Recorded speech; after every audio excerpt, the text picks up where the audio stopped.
Não tem jeito, vocês querem falar de política do Vasco, né? Então vamos falar de política do Vasco.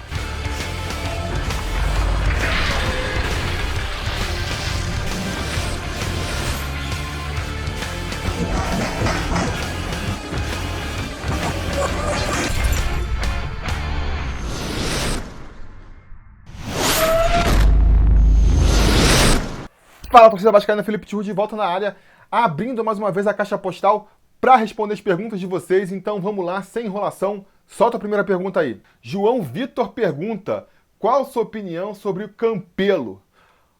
Olha, João, tentando resumir aqui, eu acho o Campelo um despreparado. Eu acho que ele foi convidado para ser presidente do Vasco lá pela Chapa Identidade Vasco, outros membros da política vascaína. Foi mordido pela mosquinha azul, como se fala, né? Ficou deslumbrado com a possibilidade, o prestígio de ser presidente do Vasco. E, pelo que eu vejo do discurso dele, das atitudes dele, achou que ser presidente do Vasco, ainda mais nesse momento complicado, fosse ser algo muito mais simples do que é na realidade. Achou que fosse só chegar lá, né, e fazer o que desse na cabeça dele e fosse resolver. O pessoal gosta muito de fazer essa comparação, né? Ah, não, porque o Campelo, ele tem clínica, ele sabe administrar, então ele vai saber administrar o clube. Só que, cara, são coisas diferentes, Nas clínicas dele lá, ele quer fazer, sei lá, pintar tudo de azul, ele pinta tudo de azul.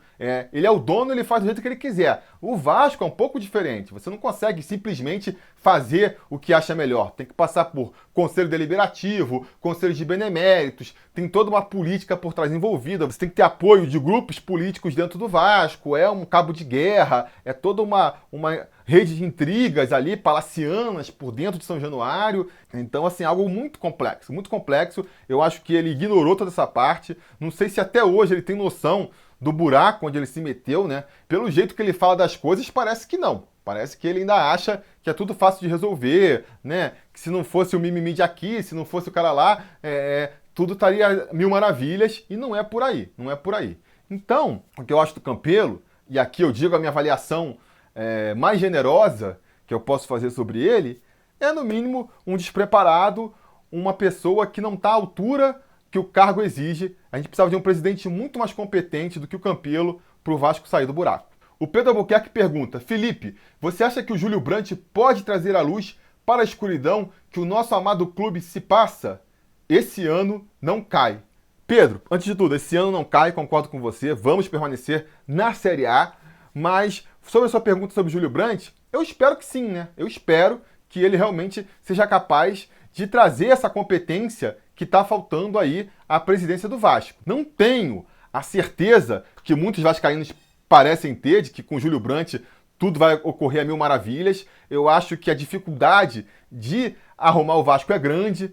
Muita gente lá dentro, muita gente antiga, que está muito presa a hábitos antigos, esquemas antigos, e que é difícil de tirar. Vai ser um processo lento, gradual e doloroso, eu diria, pegar esse Vasco arcaico, esse Vasco que está preso lá no meio do século XX e trazer ele para uma estrutura, para um pensamento de século XXI moderno, de como deve funcionar um clube de futebol nos dias de hoje. Um problema que o Campelo enfrenta, não sei como é que o Júlio Brandt vai reagir a ele. A questão que eu falei, né, de ele é empresário, ele está acostumado a lidar com empresa. Lidar com um clube é diferente de lidar com uma empresa. Você tem questões políticas ali, você tem que precisa de aprovação de vários membros, vários conselhos, que você não tem normalmente numa empresa privada, principalmente se você for o dono, você faz as coisas do jeito que você quer e não deve muita satisfação aos outros. Ele vai ter essa dificuldade também, mas me parece que o Júlio Brandt é mais preparado, tá com uma galera em volta dele mais preparada para dar apoio também, né? A gente fala muito no Júlio Brandt, mas na verdade a gente viria a falar mais em questão de sempre Vasco. É realmente um movimento que parece unido em prol do Vasco. Enquanto o Campelo parece que joga mais sozinho mesmo, né? É a impressão que passa, pelo menos. E pelo que a gente ouve o Júlio Brandt falar e discutir, parece que ele realmente vem mais preparado, sabe aonde vai amarrar seu cavalinho, sabe quais são as grandes questões do Vasco e tem soluções a tiracolos para resolver, ideias prontas para serem executadas para resolver o problema do Vasco. Essa é a impressão que dá, né? Enquanto o Campelo parece que só estava preocupado em vencer a eleição, e aí quando sentou ali na cadeira de presidente é que ele foi pensar: bom, e agora? Como é que eu faço para resolver essa bagunça toda, né? Então, eu espero que sim, né? Eu espero que sim. Repito, não tenho a mesma convicção que outros, não boto a minha mão no fogo aqui por ninguém, tem que assumir e começar a botar a mão na massa para a gente poder avaliar. Mas entre as opções aí possíveis, entre as opções que aparecem como possíveis presidentes do Vasco num futuro próximo, realmente o Júlio Brandt me parece o candidato mais capacitado aí para levar o Vasco para o rumo certo. Seguindo por essa linha aí, o Júlio Schwartz pergunta: Felipe, em caso de novas eleições e uma possível vitória do Júlio Brandt, você acha que ele vai continuar com o trabalho de alguns atuais VPs que têm trabalhado bem ou irá começar tudo do zero mesmo? Júlio, eu espero que ele continue. Eu espero que ele continue. Realmente, pelo que a gente ouve falar aí de quem está acompanhando melhor ali o dia a dia do Vasco, né? Áreas que não são tão visíveis pra gente, porque o torcedor comum aqui tá vendo futebol, né? Mais essa parte do futebol, administração do futebol. Mas tem também a área do departamento de marketing, a área do financeiro, questão estrutural ali de patrimônio, né? São várias áreas do Vasco que a gente não acompanha de perto, não sabe como está acontecendo, mas quem acompanha, né? Pessoas aí de bom senso, cuja opinião eu considero, falam que tem muitos departamentos ali no Vasco que estão mandando bem, que estão fazendo um trabalho realmente modernizador, principalmente nos departamentos que foram assumidos pela galera do BNDES Vasco, do Cruzada, né? Esse grupo político que foi dar apoio ao Campelo quando ele brigou com o Identidade Vasco, parece que o pessoal tem feito um bom trabalho. Como esse grupo político do Cruzada estava junto com o Sempre Vasco até então, né? Ainda tem uma conversa amistosa com eles. A diferença aconteceu foi que quando o Campelo brigou com o Identidade Vasco e ficou sozinho, isolado no clube, a Sempre Vasco quis continuar como oposição e essa parcela aí da Cruzada e outros grupos menores resolveram correr ao apoio aí para ajudar o Campelo, com quem eles já tinham até uma relação, né, na época da campanha. Eles estavam junto com o Campelo, romperam com o Campelo quando o Campelo fez aquela trairagem na eleição, e aí quando a Identidade Vasco saiu da administração, eles voltaram, né? Então, como eles têm essa relação amistosa com a Sempre Vasco, como eles vêm fazendo um bom trabalho no clube, pelo que andam falando, eu espero sim que o Júlio Brandt conte com eles na sua administração. Não precisa fazer esse clima também de terra arrasada, de joga tudo fora e começa tudo do zero. Acho que não precisa ser assim. O que estiver funcionando, o que estiver sendo feito de bom no Vasco, eles têm que continuar. O Arthur Custer pergunta aqui: um dia o Vasco pode ter um presidente competente? Arthur, eu acho que pode e eu espero que tenha logo, né? Porque se não tiver logo, vai ficar complicado. Eu acho que o Vasco, tem 20 milhões de torcedores aí pelo mundo, né? Torcedores de todas as classes sociais, de todas as partes de sociedades, empresários, professores, intelectuais, jogadores. Você pega aí qualquer parte da sociedade que você imaginar, vai ter um vascaíno. Não é possível que em toda essa abrangência aí não tenham vascaínos competentes, dispostos a se sacrificarem um pouco para botar o Vasco no rumo certo. Então acho que o Vasco tem que brigar. Quem está lá, quem é sócio atuante do Vasco, tem que brigar para trazer essas personalidades para dentro do Vasco, né? Fazer o Vasco um clube mais democrático, um clube de menos conchavo, para chamar realmente quem é melhor para suas posições e com isso a gente ter um presidente competente aí o mais rápido possível, porque o Vasco já está numa situação complicada, com presidentes incompetentes, a situação só tende a piorar e quanto mais baixo no buraco a gente tiver, mais difícil vai ser de voltar para cima. Então, quanto antes a gente conseguir um presidente competente para começar todo esse processo aí de reerguimento do Vasco, melhor. Eu acho que vai ser em breve. O Alexander Clemente pergunta: você acha que o Vasco pode voltar a ser um time de grandes feitos algum dia? Alexander, eu tenho plena convicção que sim. Mas como eu estava respondendo a pergunta anterior, isso passa por um presidente competente, isso passa por uma administração competente, fazendo o Vasco sair do buraco. Porque o Vasco já está numa situação complicada, sabe? E quanto mais presidentes incompetentes tiverem no clube, mais a gente vai afundar. E aí, mais tempo depois, vai levar para conseguir se reerguer, né? Quanto mais para baixo você vai, mais tempo você vai precisar para subir de volta para a superfície. Então, se eu acredito que o Vasco um dia vai voltar a viver grandes momentos, ter grandes times, eu acredito que sim. Agora, quanto tempo isso vai levar? Depende de quanto tempo a gente vai levar para começar a se reerguer. O mandato do Campelo agora, eu acho que no máximo, você fazendo aí você tendo uma visão otimista da administração do Campelo até agora, no máximo a gente parou de cair, né? E isso repito, ainda estou sendo otimista, porque se você falar que a gente continua descendo, eu também não vou te questionar não. Então a gente precisa começar a subir. Não só parar de cair, mas voltar a subir, porque a subida ainda é longa. Mas um dia a gente chega lá. O Lucas VFC pergunta: Felipe, você acha que o Vasco pode disputar algum título ano que vem? Lucas, que nem eu estava falando aqui na resposta anterior, né? O caminho do Vasco aí para voltar a ser um grande time no cenário nacional é longo, é tortuoso e é complicado. A primeira preocupação que o Vasco tem que ter é parar de brigar para não cair, sabe? Essa coisa que a gente vem vendo se repetir temporada após temporada, de chegar agora em outubro e estar preocupado se vai entrar na zona de rebaixamento ou não, é essa preocupação que o Vasco tem que ter de acabar. A gente caiu em 2013, jogou a Série B em 2014, subiu em 2015 para cair de novo, para jogar uma Série B em 2016, para em 2017 a gente conseguir fazer uma campanha um pouco melhor, onde a gente conseguiu uma vaga na Libertadores. Aí agora volta em 2018, já estamos brigando de novo para não cair. O objetivo do Vasco no campeonato já voltou a ser não ser rebaixado. A primeira coisa que a gente tem que fazer é cortar esse ciclo, sabe? Parar com essa coisa de começar o Campeonato Brasileiro, a gente preocupado se o Vasco vai entrar em zona de rebaixamento ou não. Então, a minha perspectiva para 2019, o que eu acho que o Vasco tem que brigar em 2019 é para isso, ter um time minimamente competitivo para não correr risco de ser rebaixado. Eu acho que se conseguir isso, já vai estar bom demais. Isso posto, uma vez que conseguiu isso, aí a gente pode ver título. Um campeonato estadual, o Vasco sempre vai ser favorito para ganhar. E aí, no máximo, eu diria uma Copa Sul-Americana. Se o Vasco conseguir fazer um time competente, onde em nenhum momento passa risco de ser rebaixado, pode fazer mais ou menos que nem o Fluminense está fazendo hoje, né?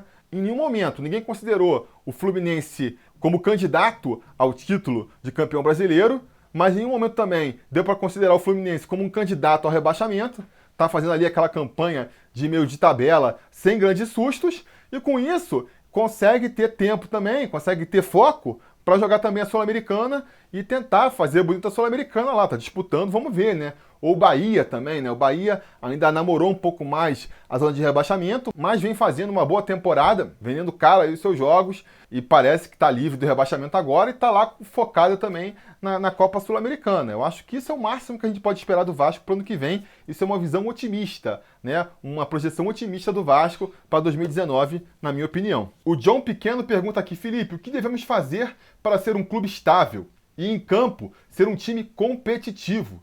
E essa diretoria, você acha que se ela continuar no comando, ela vai tirar o Vasco dessa? Olha, John, é complicado de imaginar o Vasco um clube estável, porque, repito, o Vasco é um clube hoje em dia cheio de parasita lá, né? Um monte de gente com pensamento muito arcaico, resistindo de todas as maneiras a transformar o Vasco num clube moderno, num clube transparente. E tá vindo uma galera nova aí querendo mudar o Vasco, justamente se colocando contra isso.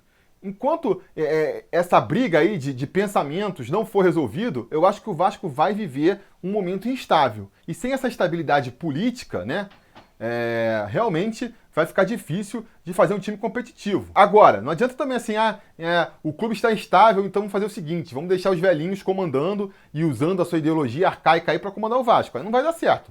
Vai ter uma estabilidade, mas vai ter uma estabilidade que vai manter um pensamento administrativo que vai deixar o Vasco onde ele está, que é lá embaixo no buraco. É complicado. Eu prevejo aí que nos próximos anos a gente ainda vai ter uma dificuldade, né? Até conseguir fazer o Vasco um clube saudável de novo, a gente vai passar por essas dificuldades. Mesmo se um Brant for eleito aí, a eleição for mantida, o Brant assume ano que vem, vamos supor, cara, você elegeu um presidente, mas está lá um monte de benemérito antigo, com pensamento antiquado, apoiando Eurico, que vai fazer força contra, sabe? Não esperem que vai ser um céu de brigadeiro, né? Um mar de almirante, porque não vai ser, vai ter muita dificuldade ainda.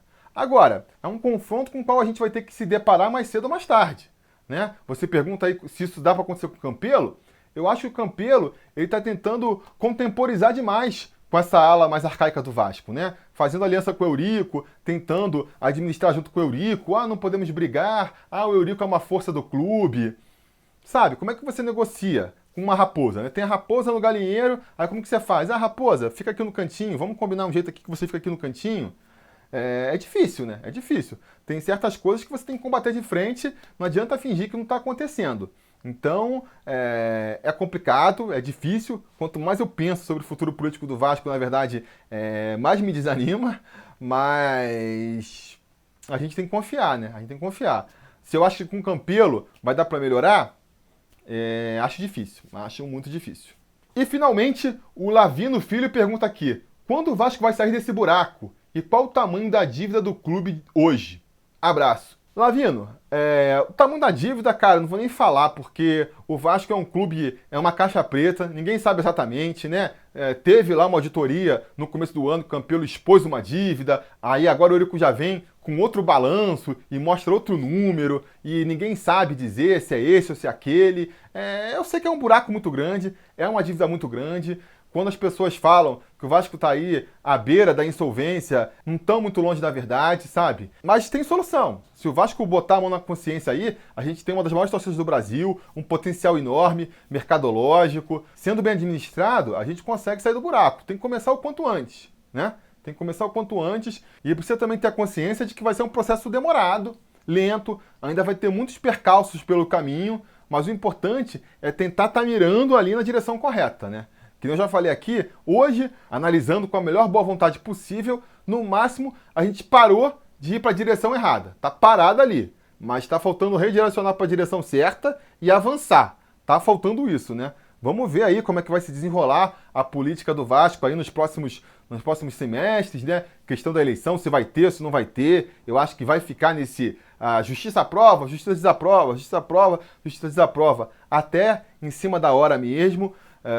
E vamos ver, né? Vamos ver. E vamos tentar sempre defender aqui os pontos cruciais, os pontos cardeais nos quais a gente acha que o Vasco deve seguir, que é na transparência, na democracia, na modernização do clube, né? E esses, vocês podem ter certeza, vão ser sempre aí os pontos cardeais que a gente aqui no Sobre Vasco vai defender pro Vasco.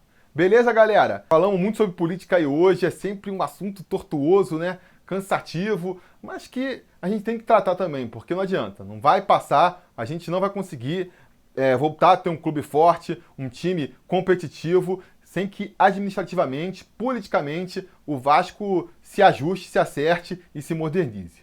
Então, é isso que eu tinha para dizer por hoje. Se vocês querem continuar a ver o Sobre Vasco aqui falando sobre política, se vocês querem continuar a ver o Sobre Vasco aqui fazendo vídeo todo dia, digam aí nos comentários. Considerem também se tornarem apoiadores do canal, porque o apoio de vocês é que faz a gente conseguir fazer essa produção com essa qualidade e essa frequência que vocês estão vendo. Não deixe também de curtir o vídeo, assinar o canal e voltar amanhã, porque agora é Sobre Vasco todo dia aí no YouTube de vocês, beleza? Tá combinado? Tá combinado. A gente vai se falando.